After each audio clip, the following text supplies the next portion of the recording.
Our next guest has been on the Serious Sellers podcast. He is one of the most well-known, pretty much in the world as far as the go-to guy for sourcing. I mean, he's sourced thousands and thousands of products, not just for the everyday person, like you or I, but, if Neymar or Steph Curry or other superstars need to get a product made, who do they go to? They go to Kian. So let's bring Kian on here. Kian, how's it going? Hey, what's up, Bradley? How's it going? Hope you're well. Doing awesome. Now, where are you actually right now? I know you used to live near me here in San Diego, but you went back to Europe a few weeks ago, right? I'm in Scotland right now, so back home. But it's been a very international morning so far. So if you want, I can speak in like a stronger Scottish accent. You've got a great accent already, so that's almost like having the full effect of having a bilingual as well. But I think all of us can understand you. I love your accent. It's my second favorite accent in English to the South African. Do you have any South African friends? I do, yeah. Oh, I love the South African English accent. But anyways, you're on here to talk about sourcing and things. So let me just get right in to the very first question that I think most people have is, 2 months ago, it was kind of crazy during Chinese New Year. All right. Obviously, everything is closed in China during Chinese New Year. So that's no surprise. But then after that, it kept going due to what was happening in Wuhan and other provinces where all the factories and Guangdong and everywhere else pretty much were shut down for a few weeks. Now, in my personal experience, the factories that I deal with, most of them are kind of back up to like full production, normal production, or as close to normal production speed as I would expect under normal circumstances. But you obviously have a lot bigger picture than I. Can you let us know what's going on in China as far as factories production? Sure, yeah. I mean, that's a really good point. And you have to remember as well that it's really based on like the category, as you said, like Wuhan is kind of where it first outbroke, and everywhere else in China is kind of like back to normal. But Wuhan, that area is still has some like relative like issues, but everything else you can assume like it is business as normal. But there are a lot of things that have changed that we need to be like mindful of now. Because if you remember, like China have actually had 3 pretty big hits in the last few months. Like towards the end of last year, they had the Trump tariffs, which jumped up quite a lot, which affected a lot of their orders. And then they had the Chinese New Year, which was their holiday, which was their downtime.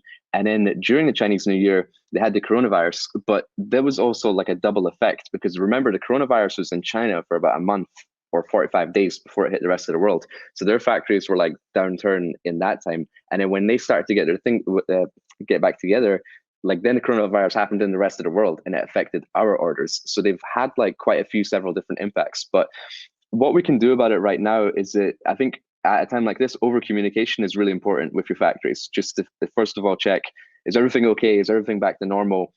Are they still making the same products that they were making before? Because a lot of products have gone down in demand as a result of the climate. So for example, travel bags was one of my products and there's just no demand for that right now, but they have all these machinery for like cut and sew.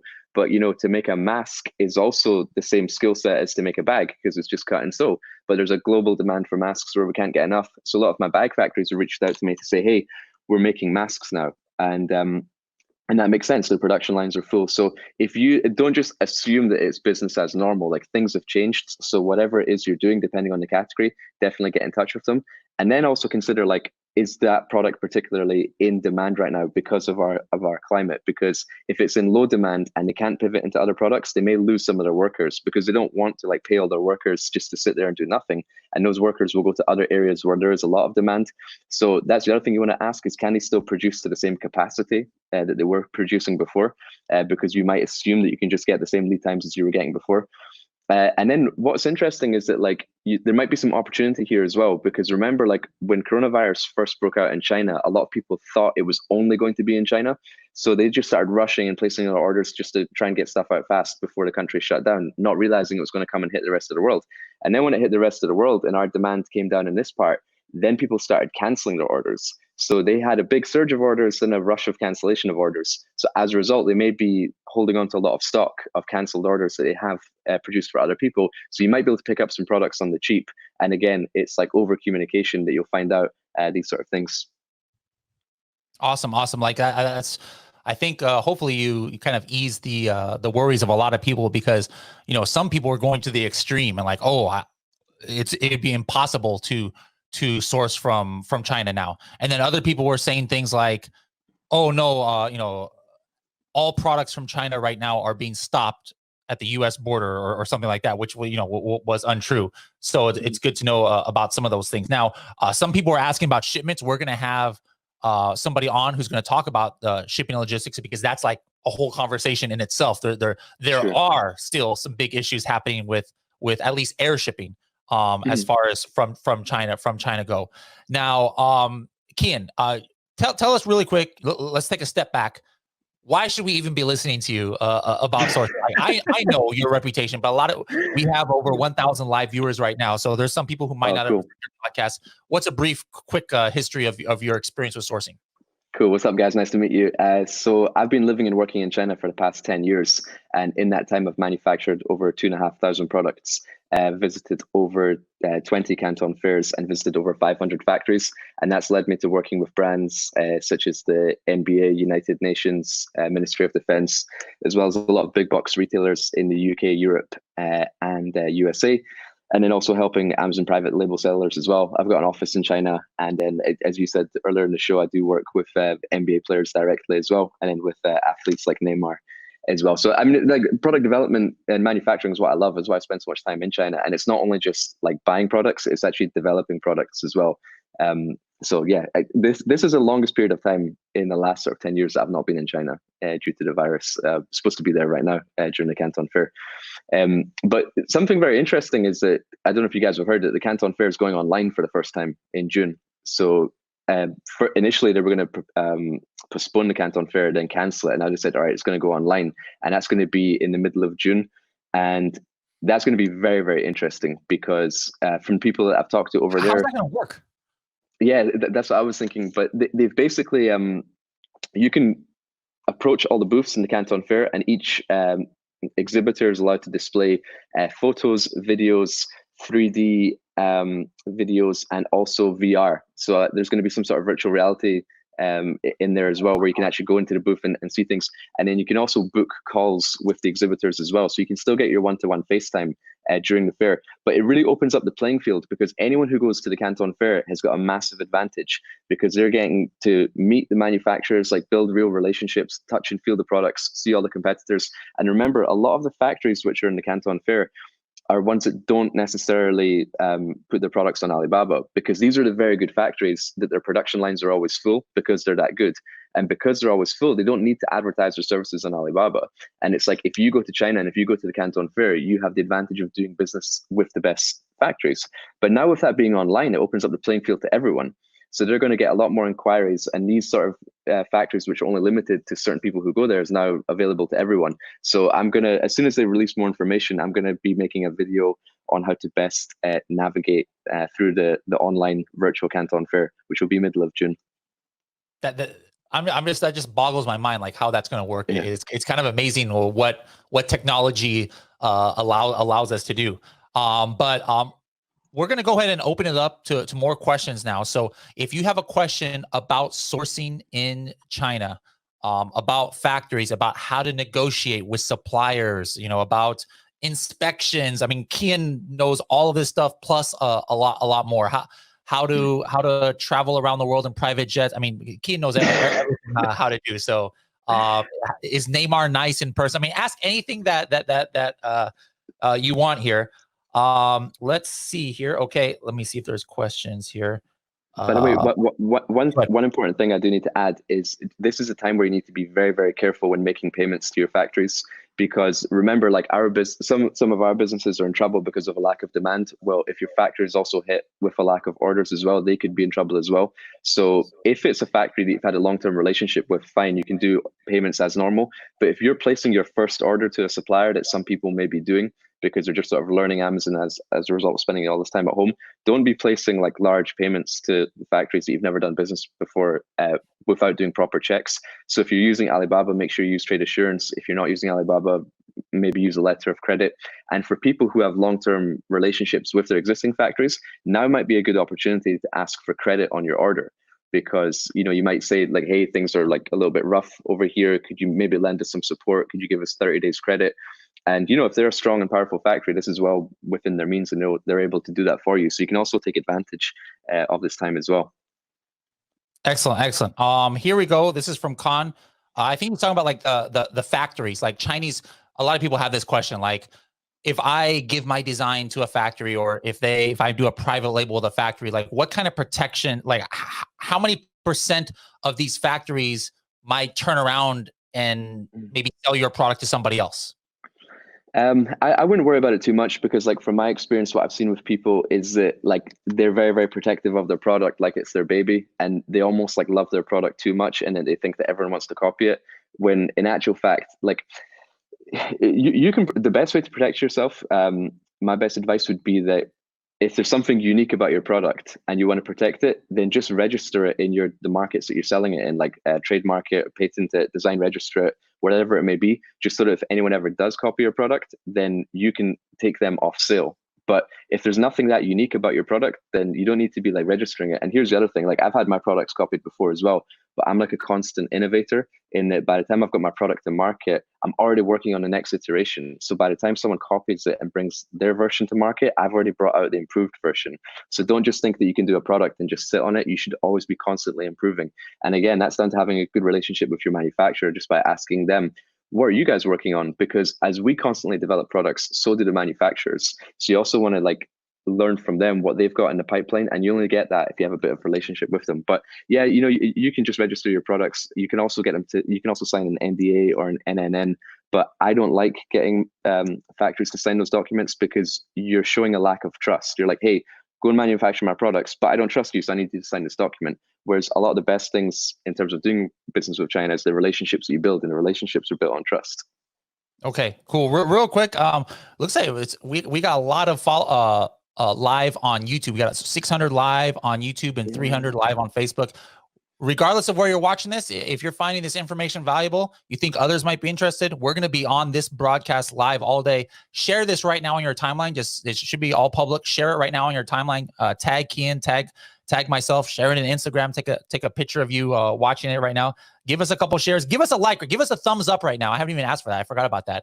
It's all about the algorithm, right? Now, give us a thumbs up right now, whether you're watching on Facebook or we're only at 72 likes. All right. We're at 72 likes. Give us a thumbs up on Facebook or YouTube right now. Here's another question. Other than the Canton Fair, it's from Simone, what other fairs do you recommend for sourcing in China? Global Sources is a really good one, and that's during the Canton Fair as well. So Canton Fair's got phase 1, phase 2, and phase 3, depending on your products. But Global Sources is in Hong Kong, which is just like an hour-and-a-half train journey from Guangzhou, which is the Canton Fair. And Global Sources is in between phase 2 and 3. And Megla, who I think is coming on the live later on, she actually runs that, so she can give you guys some more info on that. But I would also recommend exhibitions in your home countries as well, because like I go to exhibitions in Germany, in the UK, depending on what your industry is, whether it's like sport, outdoor, whatever.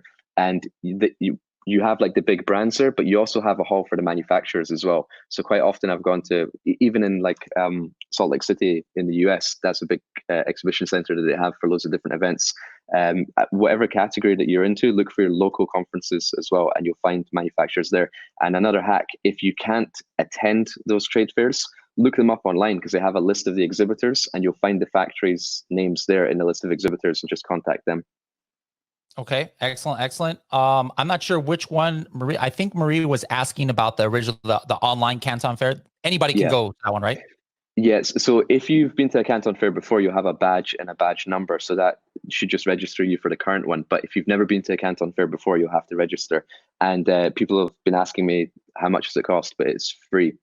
All the previous Canton Fairs have been free. They just charge the exhibitors. I assume that this one will be free as well, because they want as many buyers walking through the door as possible. So it should be free. We got Sweet 310 here. He's got that Atlanta Braves hat. I'm going to have a different hat every hour today, guys, by the way. So you guys can like guess. Well, what is your hat? Is that a Dodgers hat or? Yeah, man, representing Dodgers. Yes, I love it. I don't know where my Dodgers hats are, but I'm going to have those soon. Best inspection company for Shenzhen area. Shenzhen. So I'm guessing you're into electronics, and there's 3 main ones that I like to use: Intertech, BV, and SGS, but there's so many inspection companies. I like to go with like the sort of international ones, the ones which have got offices in several different countries and things like that. And by inspection company, I assume you mean like pre-shipment inspection, but you can also have like quality control tests done as well in terms of like the products that they hit legal and industry standards as well. And the good thing about Intertek is they do both, and they're very, very reputable. Okay. From going forward, we only got about 10 minutes left. Let's try and we'll try and do these really quick so we can get to more, like 30 seconds or less. So obviously you can go on for 5 minutes on this, but real quick, what's some general rules of thumb negotiate a better price with suppliers? Okay, right. I'll try and break it down as fast as possible, but I would say to negotiate the best price, suppliers really value buyers who are experienced. And if you basically pick up a product in the Canton Fair or an Alibaba and just say, what's the price of this? They've already lost interest because they know that you're not really that specialized in what you're doing. But if you give them a detailed specification sheet, which has got exactly all the information of what you're looking to purchase, I like to give the example of like an outdoor furniture chair, right? It could be steel tubing, it could be aluminium tubing, it could have a different thickness of diameter on tubing, it could have polyester material, nylon material, different deniers of fabric within the polyester. And if you just point at a chair and say, what's the price of that? They're like, well, what do you want? Polyester, nylon? Do you want steel? Do you want aluminium? Or I say aluminium, you guys say aluminum, right? So anyway, you can have a detailed... Yeah. You can have a detailed specification sheet that has all the standards which you require, and then give that to your to the supplier and say, what's your best price for this? And then they see that, they're like, okay, he's an experienced buyer, he knows his stuff, we're going to give him the best price. And then the good thing is, like at a thing like Canton Fair, you can walk down many different booths and get prices from many different suppliers, but because you're telling them what you want, they're going to calculate it to the exact same specification, and you've given the same information and same details to loads of different suppliers. So then you'll start to get your prices back in, like $10, $9.90, $9.80, 10.20, and then you can basically figure out, okay, what's the market price for this product? And then if someone offers you a price like $7, you know it's not real because you've educated yourself on what the market price is, and you can sort of use that to then ask for like a discount once you've educated yourself on what the price is. The other thing with pricing as well is relationships, and you want to show your power as a buyer, that you're going to be placing regular orders, that you have a good brand, that you've maybe got an income stream off of Amazon, that you also supply retailers, just maybe you supply different markets, you supply Germany and Japan. You want them to get excited to work with you, but you don't want to come across as just a beginner who's placing your first order for 300 pieces. They're just going to name their price, because remember, like, they get inquiries like 50, 100 a week. They're looking for the serious buyers. So anything you can do to sort of strengthen your own buying power is going to work in your favor. Okay, I think in Scotland, 30-second answer means a little bit something different than over here, but we'll give you a pass on that one. That was good information. From Edward, do you think China as a sourcing country will be increasingly irrelevant in the future due to coronavirus? I don't think so. What about you? No, and it's interesting because a lot of people have said this, but no country in the world comes close to the scale and the capacity and the infrastructure that China has. Think about the amount of ports that it has. Think about it as like the skilled workforce that it has and how fast they can scale up. If you need 10,000 of something produced in a month, what other country in the world can do that apart from China? But a quick hack as well, like if people don't want to have made in China put on their labels, you can actually write made in PRC. And PRC stands for People's Republic of China. And not a lot of people know that. And then they don't get the whole made in China negative connotations. Oh, that's a great little hack right there. Pretty cool. What's the wisest way to go with inspection? Should you use an Alibaba registered inspector? No, I don't, to be honest, I don't like anything to do with Alibaba. I would just do, Intertek is the company I'd recommend the most. Intertek.com. That's INTEREK.com. And they just provide very, very good inspections, very detailed, and you can't go wrong. I think they're maybe like $150 or something. Okay, another quick one. Do you recommend using Alipay or ordering directly from merchants on Taobao? I'm assuming he means Taobao. Mm-hmm. I've not done that before. I've not ordered from Taobao, but good luck. Let us know how you get on. When talking to a sourcing agent, what's the standard fee percentage, would you say? This is a tricky one, right? Because I personally have never used a sourcing agent. I don't like using sourcing agents because I am the source. Like that's what I do. I go to China and I source products. So I don't like to give that job to someone else. But one thing I'd say of sourcing agents is be very, very careful, because one of the biggest advantages of sourcing products from China is the relationship that you build with the manufacturer. And remember, when you use a sourcing agent, it's the sourcing agent which owns that relationship with the manufacturer. Some sourcing agents don't even like to disclose the factory that they're working with. And you also have to remember that when the sourcing agent picks the factory to place your orders to, they're picking the factory that incentivizes them the most, not necessarily the factory which is best for your business. So if you are using a sourcing agent, just make sure that they allow you a direct line of communication with the factory, and you know exactly where your goods are being produced at all times. But I couldn't tell you an exact percentage because everyone's a little bit different. And some sourcing agents also take a percentage from the factory as well. So they might give you a lower percentage, but it may sound like it's better, but they're still getting paid the same amount and you're getting higher cost goods. All right, let's keep going here. Should we expect an increase in the price of manufacturing in China? That's interesting. I don't think so. I don't think so. I think time will tell, but they are desperate for orders and they're desperate to get going. So you might even be able to negotiate discounts. And if not discounts, you should be able to negotiate credit. I know some prices have come down because oil prices come down as well. So I would use this to your advantage to basically negotiate discounts or credit. Okay, this one I can take. I think you're talking about the FN SKU sticker. So you can have your manufacturer do that, and then you don't have to do that yourself, because if you have Amazon do it, I think it costs like 20 or 25 cents per unit. But absolutely, if you already have your FN SKU barcode, have your manufacturer put it on the product.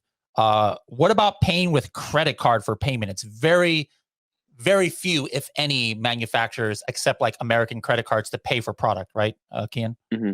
Yeah, I would advise against that. I mean, you could use, if you're ordering through Alibaba, then just use the trade assurance program, because that protects you against, if there's anything, I think it protects you for 30 days. If there's any discrepancies from what you've ordered to what you actually receive, then Alibaba will sort of recover you the money. So that if you're looking for protection, that's better than a credit card. Okay, excellent. Let's keep going here. We usually do this at the end, but we're almost at the end now. So we're going to go ahead and what is your website? I know you have the Facebook group, so can you give out your social media and your contact info? Sure. Yeah. So the Facebook group would be the best one to connect. I sort of post a lot of stuff there and answer a lot of questions, and that is just called Sourcing with Kian. So I'm not sure if my name comes up on the screen, but just Sourcing with Kian is the name. So on somebody Facebook. took that off on our broadcast. So whoever took that off, was that you, Michael? Can you put it back? Let me see. And then on Instagram, I'm just Kian_JG, and that's J for John, G for golf. And I'm quite active there. I post a lot of stories in factories and stuff like that. So yeah, hit me on Instagram, jump into DMs, or join the Facebook group. Very, very active there. And we talk about sourcing every day. All right. We just have a couple seconds left here. There's no real documents that can just like make a Chinese factory stick to a certain timeline, right? Mm-hmm. Yeah. So what I do is I make up a terms and conditions document, which I've basically stipulated, and I send that with the purchase order to say, all right, this is the agreed delivery date, and then I get them to sign it. But in that, I also say if there's a delay in the shipment date by more than 14 days, then the supplier agrees to air freight 30% of the order at their own expense, and they sign that with their company CHOP as well. So they know that there's consequences if they don't meet their delivery dates. And if you're a reliable customer to them, they'll respect that and they will air out at their own expense. So just basically stipulate that so they know there's a consequence if they are late on delivery. All right. How can you tell the good manufacturers from the bad at any time, not just at the Canton Fair? I would say going back to experience, by knowing exactly what product is you want to do and being knowledgeable about your products as well. Because if you don't know about your own products, about how they break and how they're used and stuff like that, they can sort of tell you anything that you want to hear. And they can read your experience or inexperience and tell you what you want to hear. So the best tool you can equip yourself with is just being very, very knowledgeable in your own product. And also develop your own samples and buy competitor samples, bring them all out, feel them, see what you like, and then go to the Canton Fair or talk to suppliers and tell them exactly what you want. Okay. All right. That's about it for the question we had today.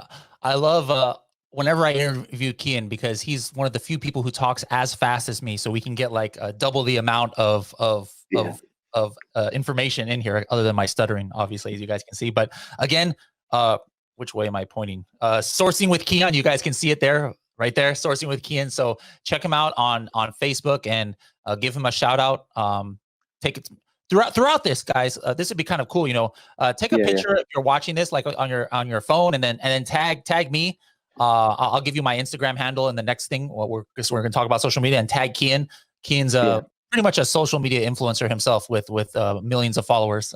Maybe not millions, thousands. But anyways, Kian, thank you so much for joining us. Cool. We hope to see you back soon. We still have some of that scotch that you left us at the. There's still some left. So cool. We can have a few drinks when you come back to our office. When I'll bring you another one now that I'm back home. Awesome. All right, thank you very much, Kian. Take care, guys. Enjoy. Okay.